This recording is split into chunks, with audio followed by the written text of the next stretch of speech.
Dunia yang kita tinggali ini penuh dengan dimensi yang bersinggungan. Ketika semua manusia sudah terlelap di dalam tidurnya, tampak sesosok arwah anak kecil sedang berkeliaran untuk mencari tempat perlindungan. Tanpa menggunakan alas kaki, anak kecil itu berlari menyusuri gelapnya malam, menggedor satu persatu pintu rumah manusia. Namun tidak ada satupun rumah untuk berpulang. Sengsara ketika masih hidup, terlantar ketika sudah mati. Bahkan sesama hantu sekalipun tampak tidak peduli dan enggan untuk berbagi.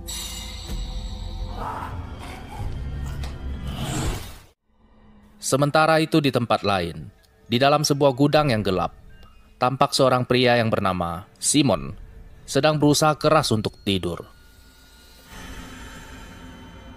Frustasi karena tidak bisa tidur, Simon kemudian joget Oppa Gangnam Style.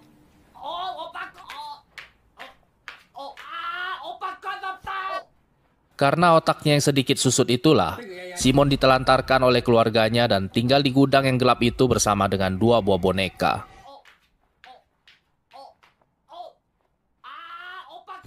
Dan pagi hari pun tiba.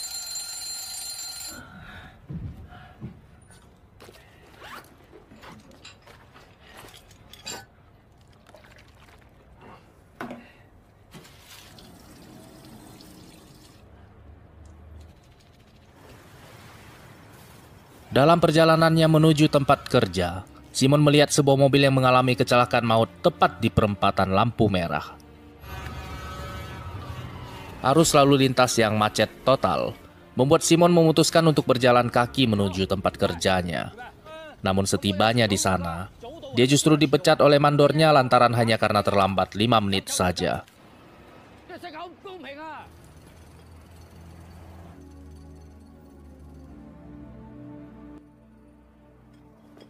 Pada malam hari itu, Simon bercerita kepada bonekanya tentang bagaimana dia diperlakukan dengan sangat tidak adil oleh mandornya. Dia berusaha untuk menghibur bonekanya itu, sembari berkata bahwa semuanya pasti akan baik-baik saja.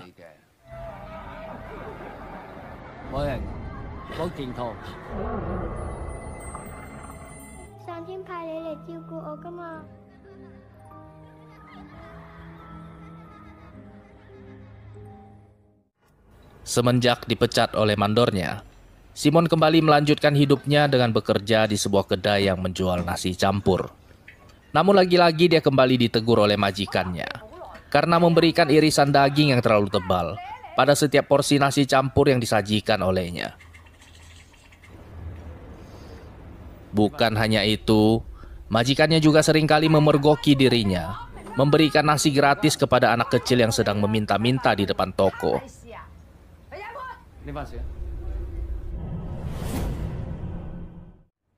Kebaikan hati Simon itu berujung membuat dirinya kembali kehilangan pekerjaannya.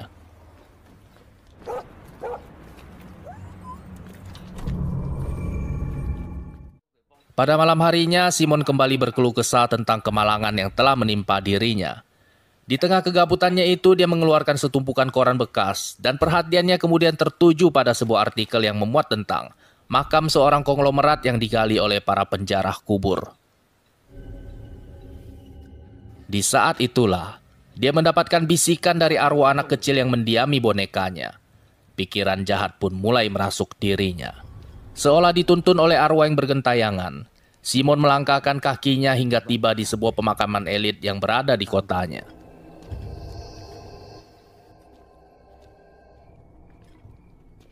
Dia berjalan dan terus berjalan, hingga sampai di sebuah aula memorial tempat penyimpanan guci abu jenazah.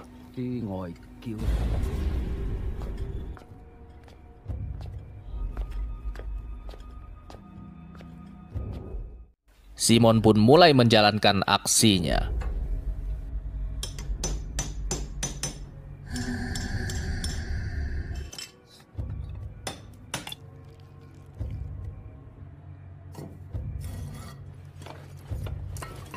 Setelah memasukkan guci abu ke dalam tasnya, Simon meninggalkan selembar kertas di mana tercantum nomor handphonenya beserta pernyataan bahwa dia meminta uang tebusan kepada pihak keluarga pemilik guci abu jenazah.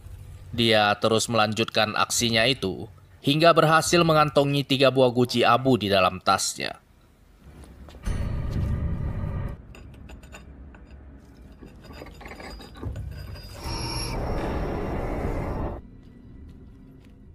Setibanya di rumah, Simon segera menjejerkan ketiga guci hasil curiannya itu di sebuah rak yang berada tepat di atas tempat tidurnya.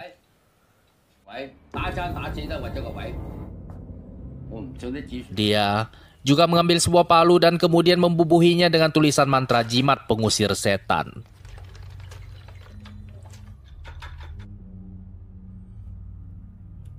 Ketika Simon sedang membaca mantra, tiba-tiba saja handphonenya berdering. Ternyata yang menelpon adalah salah satu keluarga pemilik abu jenazah. Namun bukannya berniat untuk membayar uang tebusan. Keluarga pemilik abu justru berterima kasih kepada Simon karena telah mencuri abu jenazah dari mereka.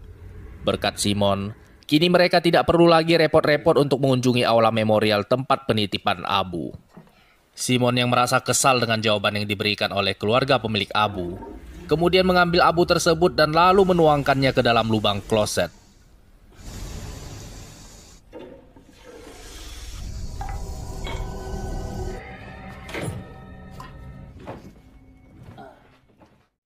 Pada malam hari itu ketika sedang tertidur, Simon terbangun karena mendengar banyak sekali orang yang memintanya untuk membukakan pintu kamar. Karena merasa penasaran, dia kemudian mengintip dari sela ventilasi kamarnya.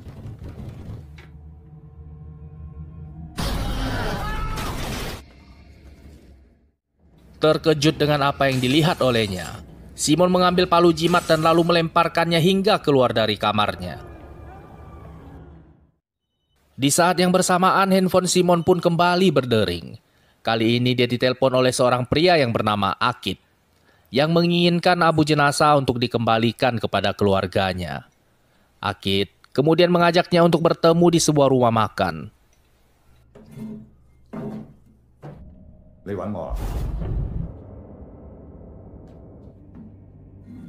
Singkat cerita, Akid datang memberikan uang tebusan dan lalu menyuruh Simon untuk menghitungnya.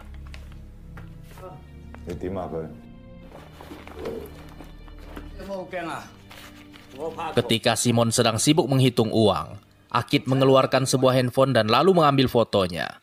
Akid bertanya kepada Simon, berani mencuri abu jenazah apakah tidak takut sama hantu? Namun dengan santai Simon menjawab bahwa dia lebih takut tidak memiliki uang. Simon memalingkan wajahnya, namun ternyata Akid telah menghilang dari hadapannya. Dalam seketika itu juga Simon segera menyadari bahwa ternyata Akid adalah orang yang sama dengan foto yang terpampang pada batu nisan tempat guci abu jenazah disimpan.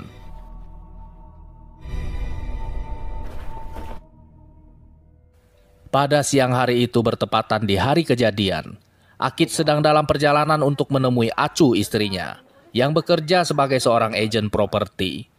Namun karena Acu sedang sibuk melayani calon pembeli, dia tidak sempat untuk menerima panggilan telepon dari suaminya itu. Mereka berdua pun kemudian saling berkirim pesan. Di saat itulah kemalangan menimpa suaminya. Karena sibuk membalas pesan, mobil yang dikendarai oleh Akid disambar oleh sebuah minibus ketika sedang menyeberangi perempatan jalan.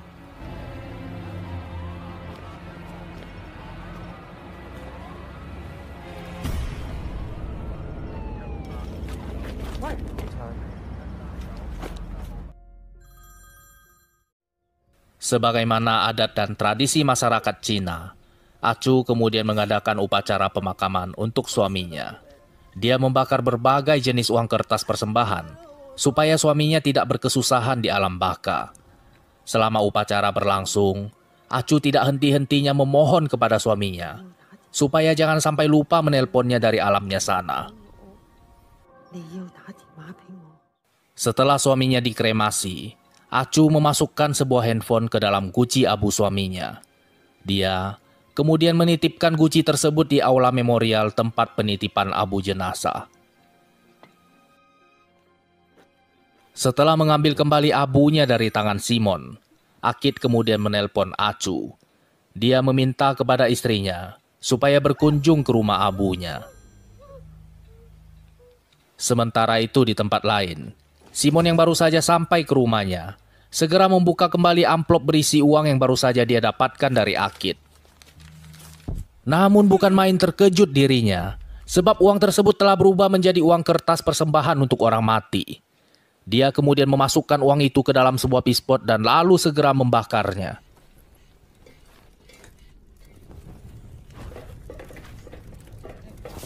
Namun sayang sekali, api justru menjalar ke seluruh penjuru kamar. Sementara Simon tampak tidak peduli dan terus-menerus melanjutkan perbuatannya itu. Simon akhirnya tewas dimakan api. Pada keesokan harinya, Acu segera bergegas untuk mengunjungi suaminya di rumah Abu. Ketika memeriksa guci Abu, dia mendapati handphone pemberiannya tergeletak begitu saja di luar guci Abu suaminya.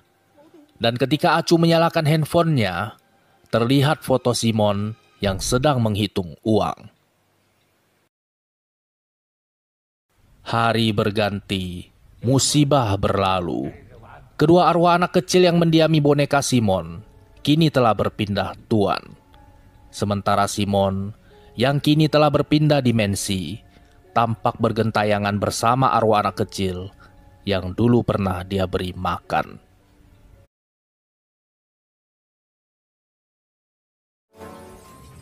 Setiap tanggal 27 di bulan 1 penanggalan lunar, masyarakat Cina memiliki sebuah tradisi yang bernama Qingze, atau yang dikenal sebagai Hari Perayaan Harimau Putih. Pada hari tersebut, semua dukun dari berbagai penjuru negeri Cina berkumpul di pusat kota dan berlomba-lomba untuk menawarkan jasa mereka. Cukup hanya dengan membayar $50, penduduk kota dapat meminta kepada dukun untuk mengirim ilmu santet kepada siapapun yang mereka benci.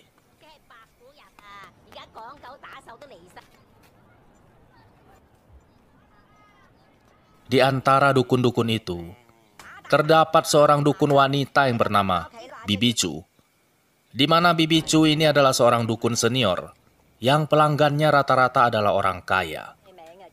Pada malam itu, seorang wanita kaya mendatangi lapak Bibi Chu dan memintanya untuk menyantet istri dari anaknya. Sembari memberikan foto menantunya, si nyonya menyuruh Bibi Chu untuk menyantet menantunya itu sampai mati. Pada awalnya Bibi Chu merasa keberatan dengan permintaan sang nyonya. Namun karena sang nyonya bersedia untuk membayar mahal, Bibi Chu pun kemudian tak kuasa untuk menolaknya.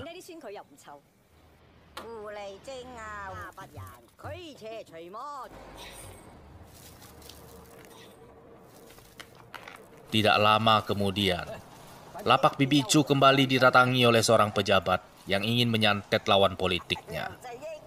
Pejabat itu menuliskan nama musuhnya di selembar kertas, dan ritual santet pun dimulai. Berbagai jenis mantra dilantunkan oleh Bibi Chu.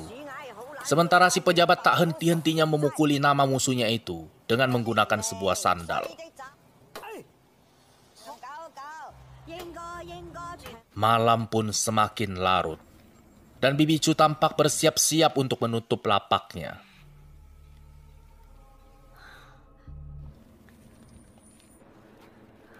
Namun tiba-tiba, muncul sesosok wanita misterius yang ingin menggunakan jasa santetnya.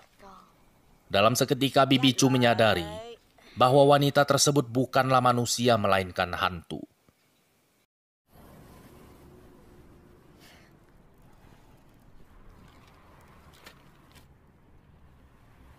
Hantu perempuan itu berkata kepada Bibi Chu bahwa dia ingin menyantet 4 orang, 3 diantaranya pria dan 1 orang wanita.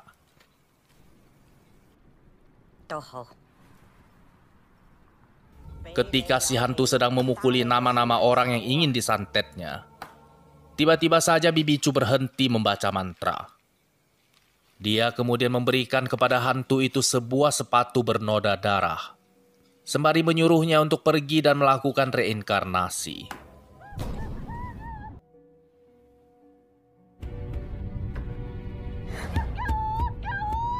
Namun ternyata sang hantu tidak dapat mengikhlaskan dendamnya.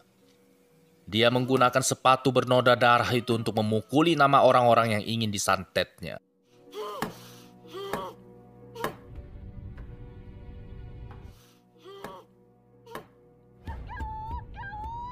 Beberapa minggu yang lalu, Bibi Chu melihat anak laki-lakinya yang bernama Aan sedang menculik seorang perempuan bersama dengan 2 orang temannya.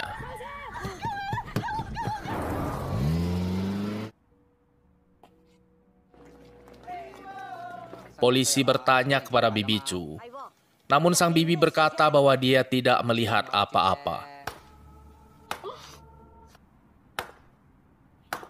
Sang hantu terus-menerus memukulkan sepatunya.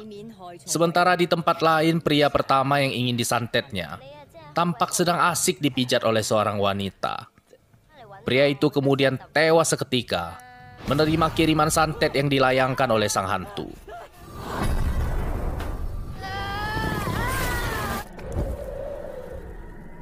Padamlah sudah lilin pertama.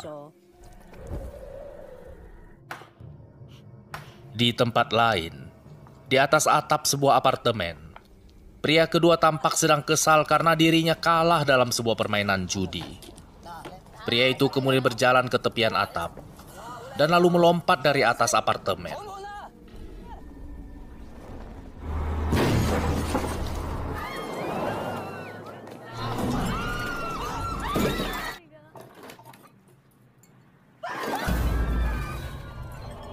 Dan tewaslah sudah pria yang kedua.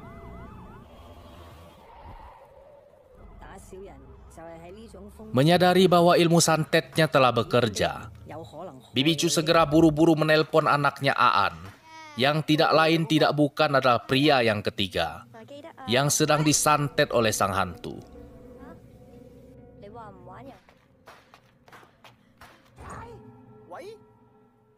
Bibi Chu berulang kali menyuruh si Aan supaya jangan keluar dari apartemennya. Namun suara telepon dari ibunya yang putus-putus justru membuat si Aan berjalan keluar dari apartemennya.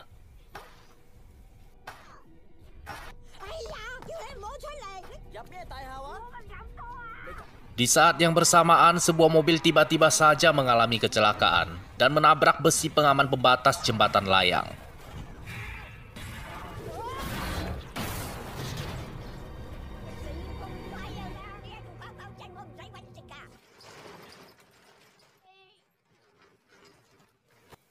Padam sudah lilin ketiga, bersamaan dengan tewasnya Aan.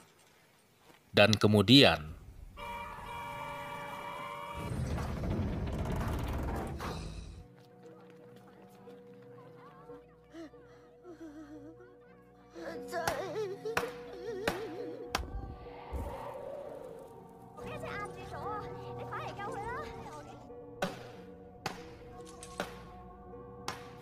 di tengah ajal yang sedang menjemputnya, Bibi Chu memohon kepada sang hantu supaya berbelas kasihan dan mengampuni nyawa anaknya. Dia rela mati untuk menggantikan nyawa anaknya itu. Di saat itulah sang hantu berhenti melakukan santetnya. Lilin keempat pun kembali menyala.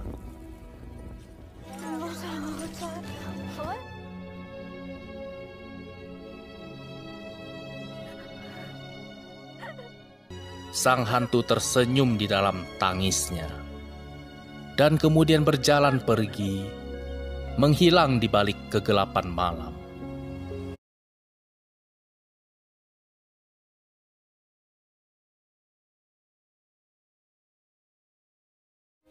Film dibuka dengan memperlihatkan seorang perempuan bernama Qing Yi yang sedang berusaha keras untuk tidur dengan cara menghitung domba, sapi, setan, atau apapun itulah namanya. Namun dia tidak bisa tidur juga. Untuk mengetahui tentang apa yang terjadi, kita perlu kembali ke beberapa bulan yang lalu, di mana pada saat itu Qing Yi tinggal bersama kekasihnya yang bernama Ahong. Setelah mencium pipi kekasihnya itu, Qing Yi segera bergegas untuk mandi karena dia baru saja pulang dari tempat kerjanya. Ketika Qing Yi sedang mandi, tiba-tiba saja handphonenya berbunyi bersamaan dengan nada dering pesan yang masuk ke HP si Ahong. Karena merasa penasaran, Ahong kemudian memeriksa handphone Qing Yi yang tersimpan di dalam tasnya. Sementara Qing Yi segera bergegas keluar dari kamar mandi dan mendapati Ahong sedang memeriksa handphonenya.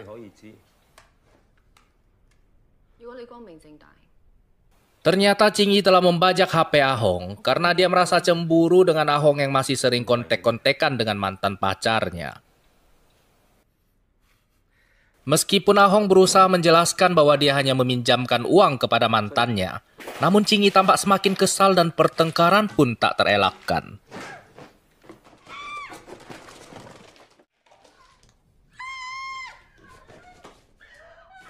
Film kemudian berpindah ke masa sekarang, di mana Ching Yi yang masih merasa bersalah berulang kali mencoba untuk menghubungi Ahong namun pesannya tidak pernah dibalas. Teman-temannya yang merasa prihatin dengan keadaannya, kemudian mencoba untuk menghiburnya. Pada malam harinya, mereka mengajak Ching Yi untuk bersenang-senang di sebuah karaoke keluarga, namun Ching Yi tampak menyendiri dan hanya terpaku menatap handphonenya. Salah seorang temannya mencoba untuk memperkenalkan Ching Yi kepada seorang pria, namun Ching Yi malah tampak gelisah dan kemudian buru-buru pulang.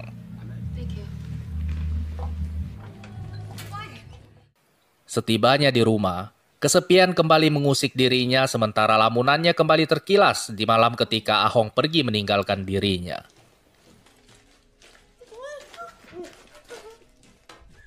Karena tidak bisa tidur, pada keesokan harinya dengan langkah tergontai, Ching Yi berjalan menuju ke sebuah toko untuk membeli bantal baru.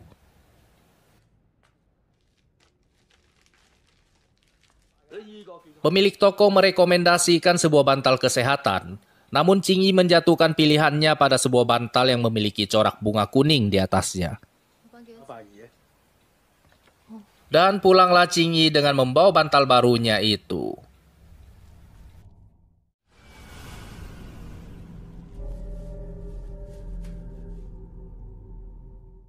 Sesampainya di rumah, Ching Yi segera memeluk bantal barunya dan dalam sekejap ia pun langsung tertidur.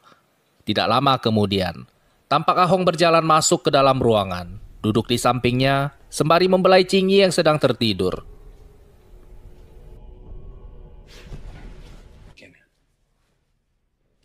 Terkejut melihat si Ahong yang muncul entah dari mana, Ching Yi pun segera memeluk dirinya. Namun bukannya bersikap mesra, Ahong justru mengasari Ching Yi sembari memaksanya untuk bercinta dengannya.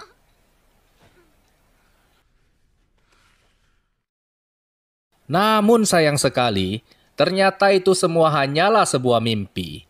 Ketika Ching Yi sedang meminum segelas air, tiba-tiba saja dia terkejut karena melihat sempaknya entah dari kapan atau dari mana bagaimana caranya. Tiba-tiba saja sudah terlepas dari tubuhnya.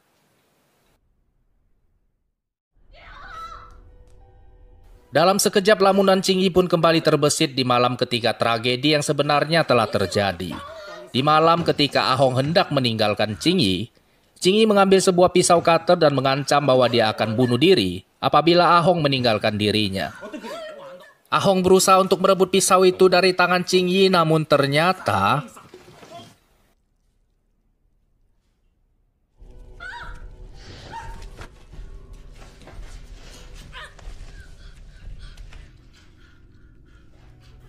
melihat kekasihnya terbujur kaku dan tidak bernyawa lagi, Ching Yi pun kemudian membersihkan darah yang menempel di badan Ahong.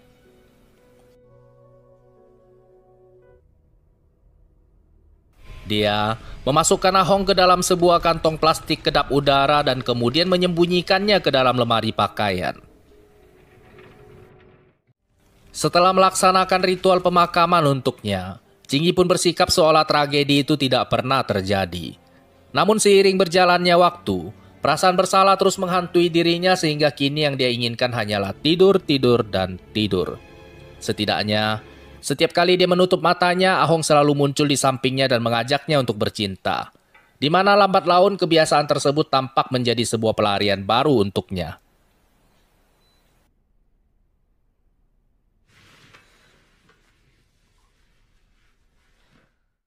Sementara teman-teman Ching Yi yang merasa geram karena Ahong menghilang tanpa jejak, mencoba untuk membantu Ching Yi dengan melaporkan Ahong kepada polisi. Hal tersebut membuat Ching Yi didatangi oleh 2 orang detektif ke rumahnya. Pada awalnya, kedua orang detektif itu merasa curiga karena Ahong pergi begitu saja tanpa sempat mengemaskan barang-barangnya. Namun setelah Ching Yi memberikan keterangan, kedua orang detektif itu pun pergi meninggalkannya.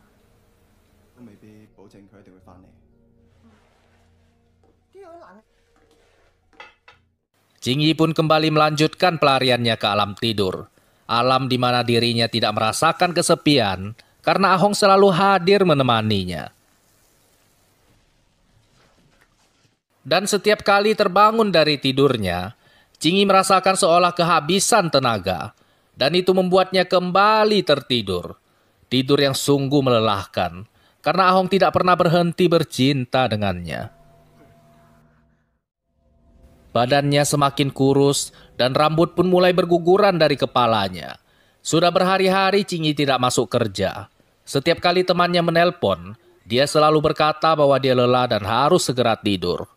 Kegilaan itu terus berlanjut, hingga arwah Ahong mendatangi alam tidurnya dan memohon kepada sang hantu bantal untuk melepaskan kekasihnya itu. Namun sang hantu berkata kepada Ahong bahwa dia tidak akan berhenti sebelum Jingyi tewas di tangannya. Pada keesokan harinya, teman sekerjanya mendapatkan sebuah SMS dari Ahong yang berkata bahwa Jingyi sedang berada dalam bahaya. Temannya itu segera menerobos masuk ke dalam rumahnya dan berusaha untuk membangunkan Jingyi. Namun Jingyi memeluk erat bantalnya dan terus tertidur.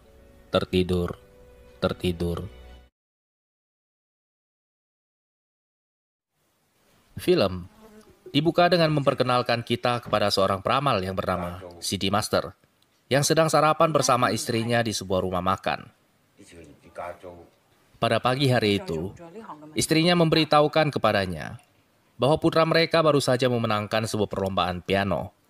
Istrinya kemudian memberikan kepadanya sebuah CD yang berisi audio perlombaan untuk dia dengarkan di tempat kerjanya.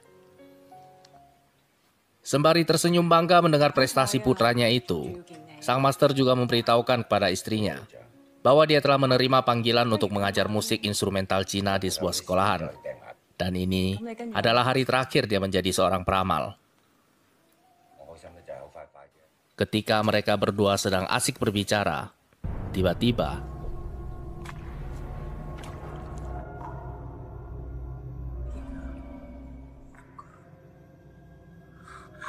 melihat sesosok arwah gentayangan duduk di samping istrinya, sang master kemudian segera menyuruh istrinya untuk jangan melihat ke belakang. Namun istrinya itu justru panik dan lalu segera berlari meninggalkan restoran. Di saat yang bersamaan, muncul teman sang master yang bernama Mislan, bertanya-tanya mengapa istri sang master berlari ketakutan seperti baru saja melihat setan. Sang master kemudian menjelaskan kepada Mislan bahwa ketika mereka tadi sedang sarapan, tiba-tiba saja dia dan istrinya dihampiri oleh sesosok arwah gentayangan.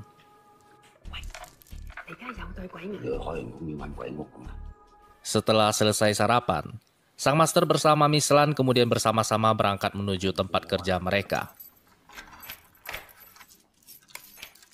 Ketika sang master sedang asik sendiri mendengarkan CD yang diberikan oleh istrinya, dia didatangi oleh sepasang pengantin baru yang bernama Guru Chen dan istrinya.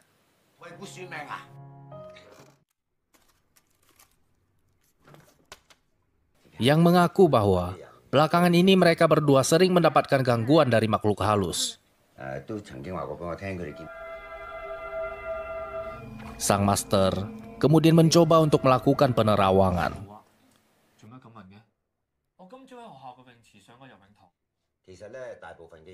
Dalam seketika sang master segera mengetahui bahwa gangguan yang mereka dapatkan berasal dari elemen yang masih berkaitan dengan air laut. Dan untuk mengatasi gangguan seperti ini, diperlukan ritual yang memakan waktu sampai berhari-hari.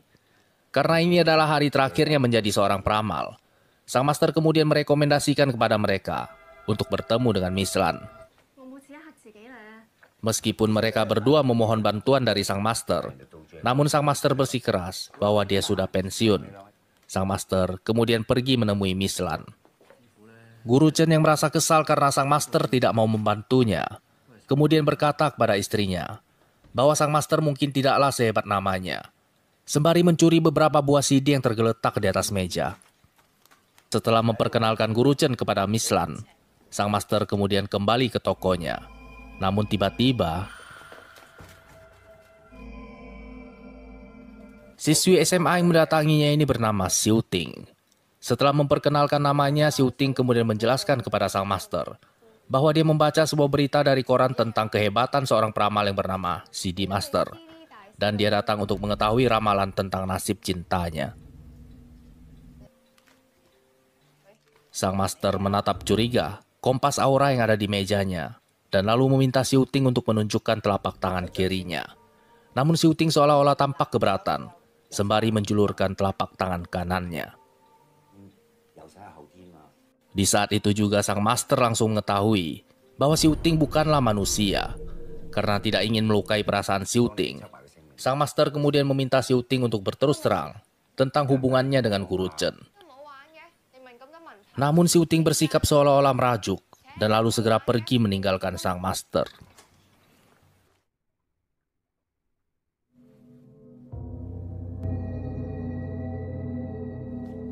Xiu Ting mengintip Guru Chen melalui etalase kaca toko kristal milik Miss Lan.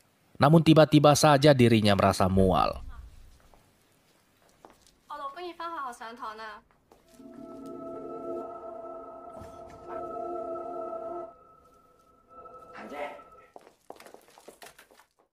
Master menjelaskan kepada Miss Lan bahwa Xiu Ting adalah hantu yang sama dengan hantu yang tadi pagi dia lihat di restoran.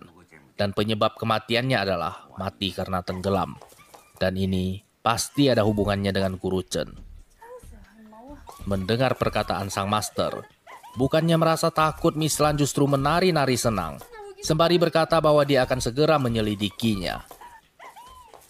Miss Lan meminta sang Master supaya ikut membantunya, namun sang Master menolak karena dia sudah berjanji kepada istrinya untuk makan malam bersama. Tidak lama kemudian, istri sang Master menelpon dan mengingatkannya supaya jangan terlambat menghadiri acara makan malam mereka. Sang Master kemudian bersiap-siap untuk menutup tokonya. Ketika sedang mengemaskan barang-barangnya, dia menyadari bahwa CD rekaman perlombaan piano anaknya telah menghilang. Dan itu adalah rekaman satu-satunya. Dia bisa diomeli habis-habisan oleh istrinya apabila sampai menghilangkan CD tersebut. Sementara itu di toko kristal, Miss Lan sedang menelpon Guru Chen karena ingin meminta alamat rumahnya. Pada kesempatan itu dia memberanikan dirinya untuk bertanya tentang kasus seorang siswi di sekolahnya yang melakukan bunuh diri dengan cara menenggelamkan dirinya ke laut. Dan benar saja, Guru Chen mengkonfirmasi bahwa nama siswi tersebut adalah Chen Xiu Ting. Film pun kemudian berpindah menjadi sebuah flashback, di mana Guru Chen adalah guru dari kelas renang Xiu Ting.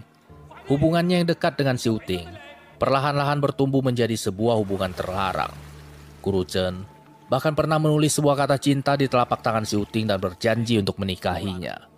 Namun ketika Xiu Ting mengandung anaknya, itu semua berubah menjadi sebuah dusta. Xiu Ting pun mulai menagih janji. Istri Guru Chen pulang ke rumahnya dan mendapati lantai rumahnya dipenuhi dengan jejak kaki basah.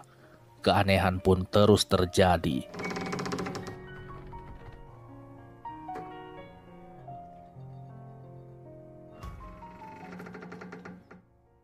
Xiu Ting kini menuntut balas dendam.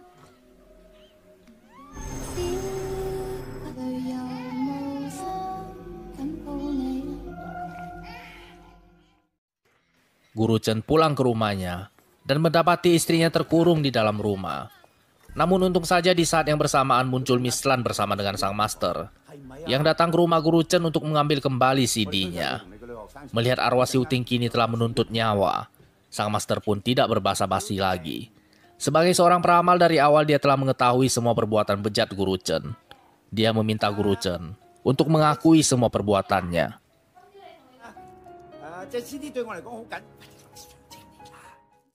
Pada awalnya Xiu Ting bersikeras tidak mau membukakan pintu. Namun setelah dibujuk oleh sang Master, dia akhirnya mengizinkan Miss Lan bersama dengan sang Master untuk masuk ke dalam rumah.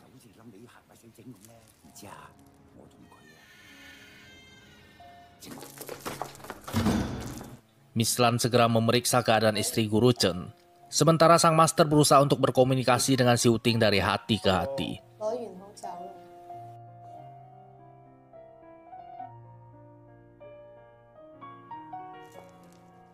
Namun lama-kelamaan keadaan pun semakin memanas.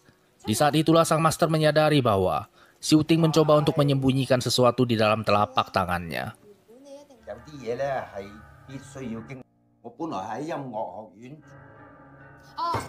Sang master kemudian menuliskan sebuah lambang silang yang merupakan jimat penangkal dan lalu berusaha untuk membuka telapak tangan Xiu Ting yang tergenggam erat.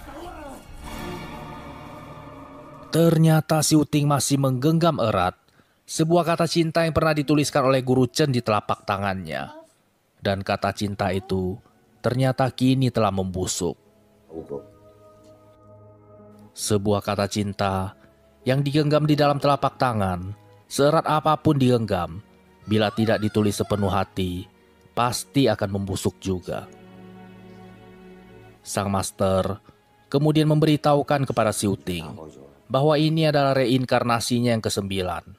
Pada reinkarnasinya yang ke-10, Xiu Ting akan menemukan cinta sejatinya.